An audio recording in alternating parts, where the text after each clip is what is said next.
Swayam Prabha. Digital India. Educated India.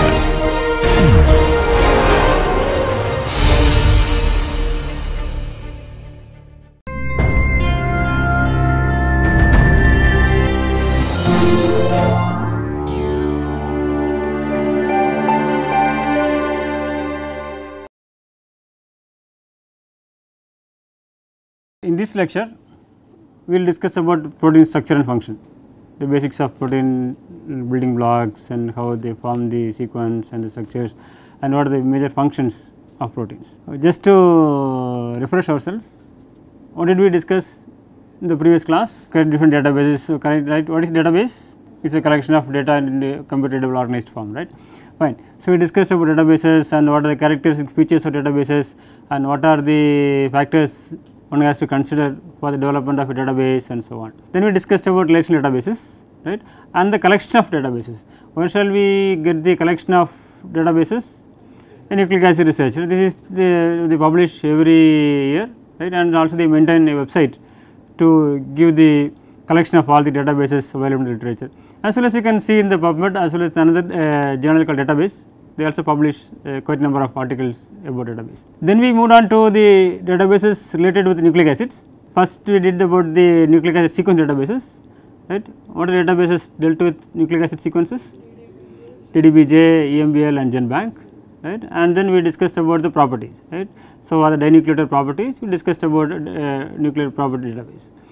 Then we discussed about the literature databases, right. What is the commonly used literature databases for biological sciences? PubMed, right. So, you can extensively use PubMed to obtain the information regarding the literature published in biological sciences. So, if you look into these biological macromolecules, right, they classified three major groups. What are the three major biological macromolecules? Proteins, nucleic acids, carbohydrates, right. So, which is nucleic acids we discussed in the previous classes, right. These ones want to carry genetic information, right, and we talk about carbohydrates, right, if it is a staple of human diet, in the form of glucose or fructose, right. Then also it is structural protective elements, right, depending upon the linkage, right, cellulose and so on. Then consider the proteins, this is extremely important, it is extremely versatile in their functions in all living organisms. Proteins perform diverse functions in living organisms. If you talk about the proteins, what is the building block of proteins? Right, it is amino acids, right. So, we have the amino acids, right, it is the building block of proteins. Why it is called amino acids? Because it contains an amine group, NH2 group and carboxyl group, right, and this is the side chain. So, it varies. So, because of the amine group and the carboxyl group, right, we have the amino acids. So, first I like to see about the types of amino acids, right. There are 20 naturally occurring amino acids, right. So, here I give you the list of the 20 amino acid residues. In the later slides we use the 3-letter codes or the 1-letter code. So, here I give you a table regarding all the 20 amino acid residues along with their 3-letter and 1-letter codes. So, we see alanine, so this is ALA and just A.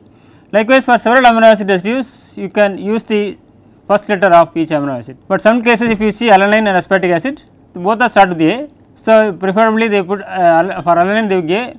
So, on the aspartic acid they pronounce as aspartic acid, so they put D. Likewise, they assign 20 letters for the 20 amino acid residues, right. If you see there are the letters which are not used in the amino acid residues. So, 20 different amino acid residues, they are majorly classified into 2 different groups, right, based on their characteristics, right. So, 2 major groups are hydrophobic residues and hydrophilic residues, right. What is phobic? They dislike, right. So, this hydro means water. So, the amino acid residues which hate the water, right. So, mainly they are containing the aliphatic groups, they are hydrophobic residues, and the residues which have high tendency to interact, so they are hydrophilic residues. For simplicity, I classified 10 amino acids into hydrophobic and another 10 into hydrophilic. So, in the hydrophobic amino acid residues, I made into 4 classifications. So, first one is a glycine. So, because it has no side chain, because N, C alpha, C, right, they are mentioned atoms, and the side chain is a H. This is the only one amino acid which are not chiral, right, because here all the 4s are not different groups. But all the 19 amino acid residues, the groups attached to the carbon are different, so are all chiral amino acids. So, the second group aliphatic amino acid residues, right. What is aliphatic amino acids? right, alkyl group, right, that is CH2 group. So, if you see all the amino acid residues like alanine or leucine or isoleucine or valine, they contain CH2 groups. So, they are called aliphatic amino acids. Then here the 3 cases I put, right. So, this contains the rings, right. So, they are called aromatic amino acid residues, right. What are 3 aromatic amino acids? Phenylalanine, tyrosine and tryptophan. So, here I put another group sulfur containing amino acids. There are 2 amino acid residues contain sulfur, right, one is methionine and is cysteine. Among the 2, one will form disulfide bonds. Which will form disulfide bonds? Cysteine, right. So, cysteine will form the disulfide bonds, right. So, mainly classified 2 groups, and among the 2 groups hydrophobic residues we classify into 4 different classes: glycine, aliphatic, aromatic and sulfur containing. Likewise, if you look into the hydrophilic residues, here I classify into 3 different groups. One is negative charge, and because it contains the acid group, so aspartic acid and glutamic acid, and positive charge lysine, arginine and histidine, right, and others are polar residues. Polar residues are asparagine, glutamine, serine, threonine and proline. So, majorly you classify 2 groups, and among the 2 groups you classify subgroups, right. These groups are important to understand specifically among the mutations. Mutations represent the replacement of amino acid residues. To understand the protein structure or function, it is important to understand, to know about the characteristic features of each amino acid. Now, what are the various chemical groups involved in 20 amino acid residues? There are various chemical groups such as alcohol. Which amino acid contains alcohol? Serine, right, serine contains alcohol. So, which one has the acid? Aspartic acid, glutamic acid, right. So, always you can have the amine, lysine, arginine, second is amine group. Likewise, aliphatic, alanine, valine contain aliphatic, and the aromatic, tryptophan, tyrosine, right. So, they contain several chemical groups, right. These chemical groups are important to understand the structure and function of proteins, because these groups initiate some process for folding and they try to provide the stability of the system of the proteins. So, what are the various properties of amino acids? With 20 amino acid residues classified in 2 different groups, as well as they belong to different chemical groups. Due to the chemical groups, they form different types of interactions. First one is if they take the non-polar residues or the hydrophobic residues, right. So, mainly with alkyl groups or aromatic groups, right. So, these residues tend to form the hydrophobic interactions. What is hydrophobic interaction? Form a core, right. This tendency of these non-polar groups to adhere to one another, come close to one another in aqueous environment. So, if you see this aqueous environment, right. So, these groups they come close to each other, they form a common group, like oil water experiment. If you put an oil in water, right, the oil they tends to come close to each other, right. So, they form a group. So, these are called hydrophobic interactions. Likewise, the polar amino acid residues like the hydrophilic residues, they are the different types of residue functional groups such as acids or amides or alcohols and amines.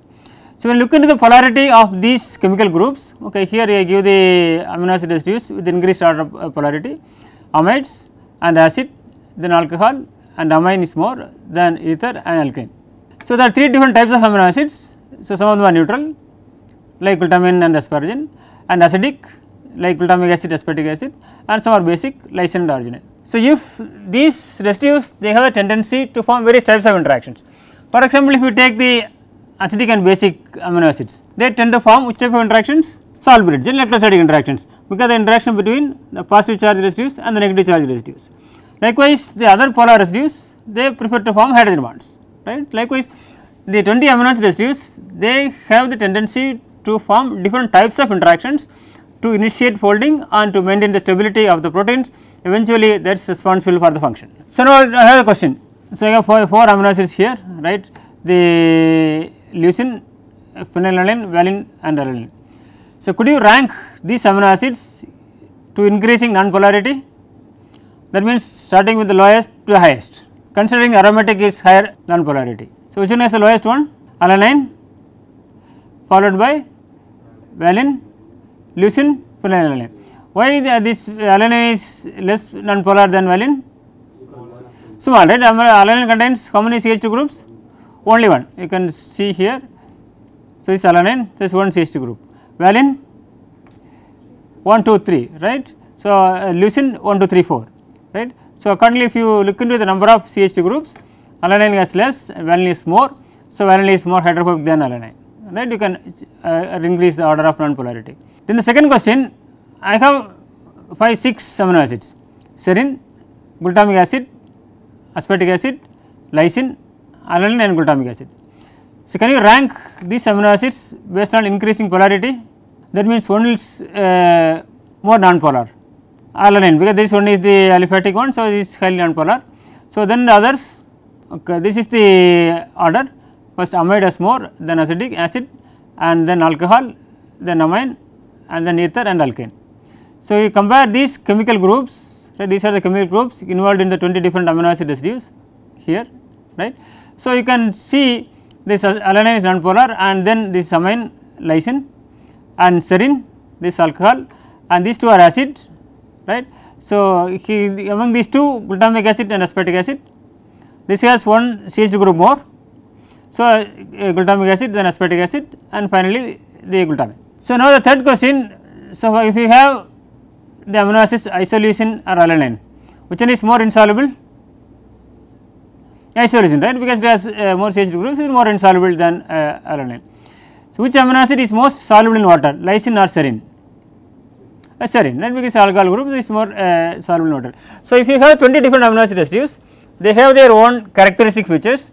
Due to these characteristic features, right, they tend to interact with each other, right, in protein structures. So, now how they form a protein chain with 20 different amino acid residues, right, they are the building blocks of proteins, and how they form a protein chain. So, here I put the chain 1, this is the amino acid 1, right, NH3 COOH, and here this is the side chain, I put R1, and this is hydrogen. So, this is the second one, then they combine together, right. So, by the elimination of water molecules, right, this OH and the H, they form water, the elimination of the water, then they form the peptide bond, right. So, if you see now CO is here and this NH is here, right. So, this form the strong bond, this is a partial double bond character, right.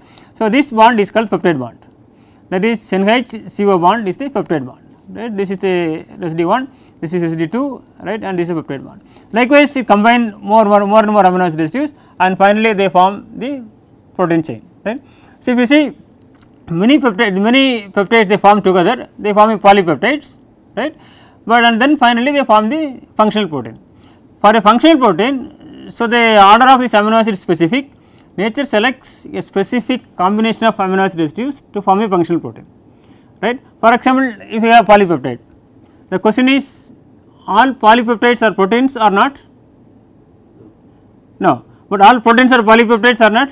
Yes, right, all proteins are polypeptides, because you can say polypeptide, but polypeptides are not proteins, because you can form polypeptides, but they are not functional, right, because nature selects a particular combination of amino acids. Now, if you combine different amino acid residues, right, a specific combination produces a functional protein, right, and if you take the proteins, there are different types. Here you mainly classify into 3 different groups. One is the globular proteins, fibrous proteins, and membrane proteins, right. Globular proteins are generally globular in shape, and they are mainly functional proteins, they perform various functions, right. And if you go the fibrous proteins, right, it is mainly structural proteins, also called as structural proteins, it gives the strength to the system, right. For example, where can we find the fibrous proteins? Nails, tendons and the hair and so on, right. It is mainly important in the structural role. The other type of proteins, they are called membrane proteins, right. Membrane proteins are one, the proteins are embedded in the lipid environment in the membrane region. So, here I show the examples, here this is an example for the globular proteins, right. This is an example for a fibrous protein, right, you can see elongated chains, and this is an example for a membrane proteins. When you look at the membrane proteins, they are of 2 types. Here one is alpha helical membrane proteins and another is beta barrel membrane proteins. This is schematic diagram, right. If you see the gram negative bacteria, so you can see a cytoplasm and they have the periplasm here and outer space. Here there are 2 membranes, one is the inner membrane, right. Inner membrane is the one which is between the cytoplasm and the periplasm, and the outer membrane is between periplasm and outer space, right. So, if you look into these membranes and the structures of the proteins which are accommodated within this membrane region, if you in the inner membrane, it is mainly the proteins in the inner membrane, right, they have alpha helical conformation, right, because mainly the functional point of view. So, they have the alpha helical conformation, and if you see the outer membrane, that is between periplasm and outer space, they are mainly with the beta sheets. So, these proteins are called also called beta barrel membrane proteins. They are called inner membrane proteins or alpha helical membrane proteins, right, and here they are called the beta barrel membrane proteins, right. There is just one exception which having the different types of conformation. Other than that, almost all the membrane proteins which are known in the literature, they are having alpha helical membrane proteins in the inner membrane and beta barrel conformation in the outer membrane. So, now if you look into the globular proteins or fibrous proteins and membrane proteins, they have different structural and functional roles. I will explain a bit more about the functions of this protein. So, one of the most important functions of globular proteins, enzymes, enzymatic activity. So, that is the major function of these proteins. So, enzymes are specialized proteins with the catalytic activity that increase the rate of a chemical reaction. So, we take a full protein, right, only a few residues, the portion of this enzyme, say 3 to 4 amino acid residues, right, this is directly involved in the catalysis, right. So, the region which contain these catalytic residues, right, this will bind the substrate, right, so bind the substrate and then it carries out the reaction. There is another, this is called the active site. The residues, right, which are involved in the catalysis, these residues are called the active site residues. So, if you have one example, right, one is the carbonic anhydrase, right, this is a family of enzymes. This catalyze the interconversion of carbon dioxide and water to bicarbonate. So, we give carbon dioxide plus water and these enzymes they convert into bicarbonate and in tissues and at high carbon dioxide concentration. In the case of lungs and low carbon dioxide concentration, this bicarbonate, right, this is reduced to CO2 plus H2O. Here is another example. Here I show the example for the metal enzymes. Like the active site of the most of the carbonic anhydrases, right. Here you can see the contains the zinc ions. Okay, the zinc ion. This is coordinated by different 3 histidines. You can see one histidine here, one histidine here, one histidine here. So, 3 histidines. So, these proteins are also called metal enzymes because they are coordinated with this zinc ion, right. So, then in enzymatic reactions, the molecules at the beginning of the process are called as substrate. Okay, here you can see this is the molecules which are the beginning of the process, they are called substrates here, right, and this is a protein, right. So, this is the protein, so these are the substrates, right, and the one which is converted to the different molecules, they are called products. So, okay, you can see the products here, right. So, if you see the enzyme protein here, here the substrates, they bind with the proteins at the active site. Okay, here this is the active sites. I mentioned that a few residues, 3 to 4 residues which is involved in the catalysis and this site is called active site, right. So, here it interacts with these active sites and then enzyme changes the shape and it binds the substrate and then this when they produce the groups, that the products are coming out. So, do the rate of the reaction, then increase the reaction and then finally the product is coming out, right. So, if you see here, this is the substrate and the protein, right, they interact and then finally have the products and the products are coming out. And then different types of enzymes, for example, one is the alcohol dehydrogenase. This is the enzyme, it facilitates to break down the alcohol because alcohol is toxic, right, into the others like aldehydes or ketones, right. So, if you want to consume alcohol, you should have this enzyme alcohol dehydrogenase because otherwise it is toxic, alcohol is toxic, so that is a problem. So, if you have this enzyme, this will cut into the aldehyde or the ketones, right. Then also the catalyze in various processes like the oxidation and so on. Then this database called Brenda, right, because there are enzymes are wide variety of proteins with different functions, right. So, in order to give the importance of these enzymes, right. So, they developed a database called Brenda. Brenda is the comprehensive enzyme information system, right. So, developed in Germany, right. So, it contains the information regarding different types of enzymes and different activities and the different functions and different properties, right.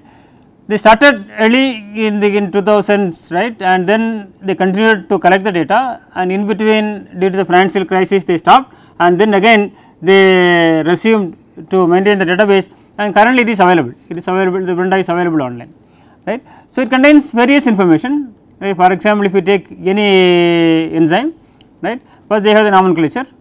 So, there is enzyme names, enzyme number and the synonymous and so on, right, and they have the information regarding reaction and specificity, say pathways and substrates and so on, and the functional parameters, right, the dissociation constant and IC50 values and pH and so on. Then it contains data on the isolation and preparation, how they prepare the enzymes, and the stability, the structures and the different diseases and so on. Right. Also they give the regarding the applications and engineering. So, where this enzyme is applied, because there are several enzymes they are applied in industries, right. So, all the information they give in the Brenda database. Right, this is the website brendaenzymes.org. So, you can get the information from this website, fine. So, now when they form these enzymes, so database they give 4 different numbers, right. This is called enzyme commission number, and they have 4 numbers separated by dots. For example, here I mentioned EC 3.4.11.4, right. So, each number and each classification they have a meaning, right. For example, if you see this one EC 3.4.11.4, right. So, there are different types of enzyme. This mean for a specific type of enzyme. First one is the first class, right. So, the EC3, right, these are the hydrolyses, right, these are enzymes that use water to break up some other molecules, right. There are different types of enzyme classes, right, they are classified into 6 top level codes, right. So, EC1, EC2, EC3, EC4, EC5 and EC6.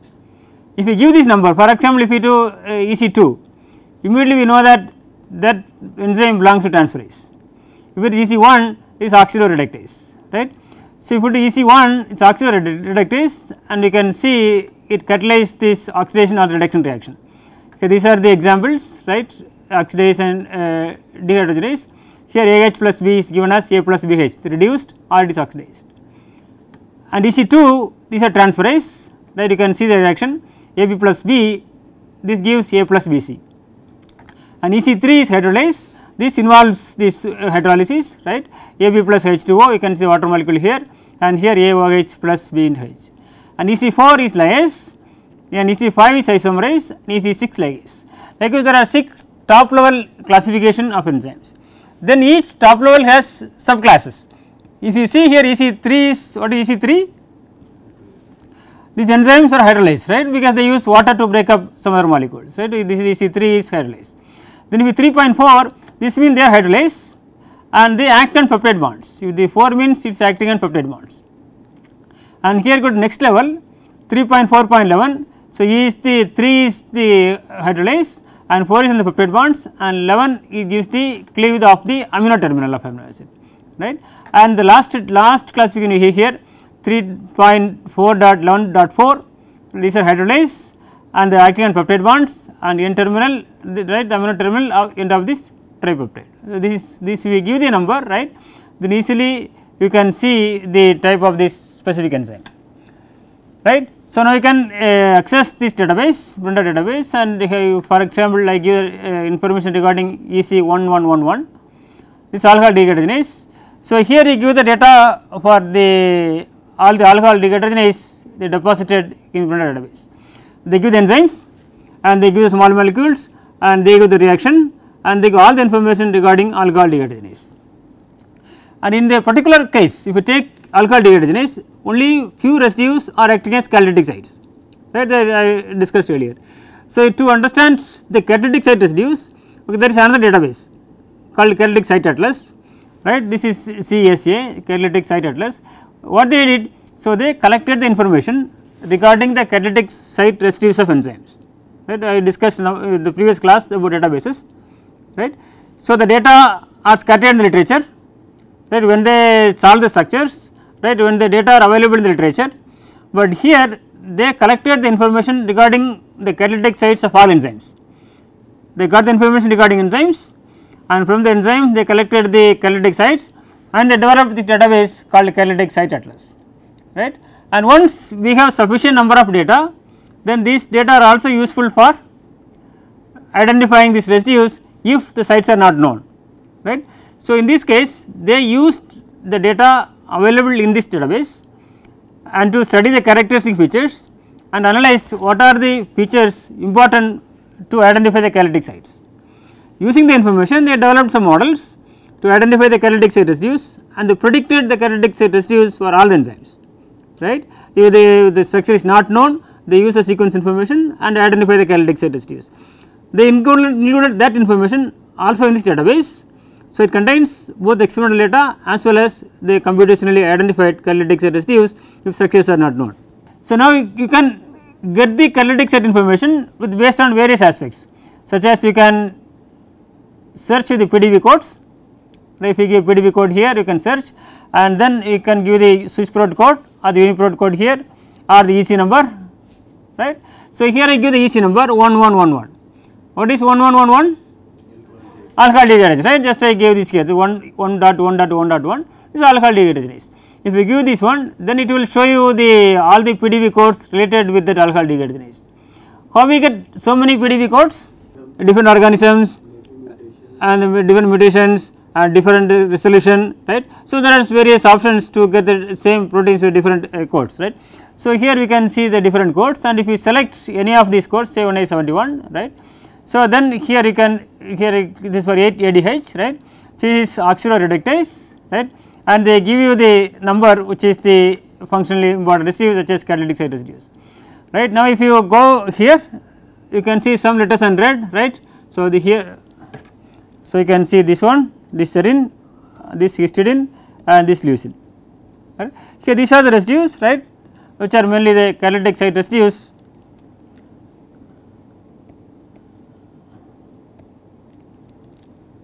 right. So, I can put it here, right. So, the one which is shown in red, right, they are the catalytic site residues for this particular protein, right. For if you have any enzymes, if you like to know about the catalytic site residues, just you can use this CSA, right, to identify the residues which are behaving as a catalytic sites, right. Fine. So, now discussed about the enzymes, right. So, enzymes, what are the enzymes? Yeah, the specific proteins which catalyze reactions. The active, what is the active site? Reaction happens, there is a small part of the residues, 3 to 4 residues, right, that are site which are having this reaction, that is called active sites, right. So, then we discussed about different types of databases. What is database for the enzymes? Brenda database, and what is the data where we can get the catalytic site residues? Catalytic site atlas, right, we can get the information regarding enzymes.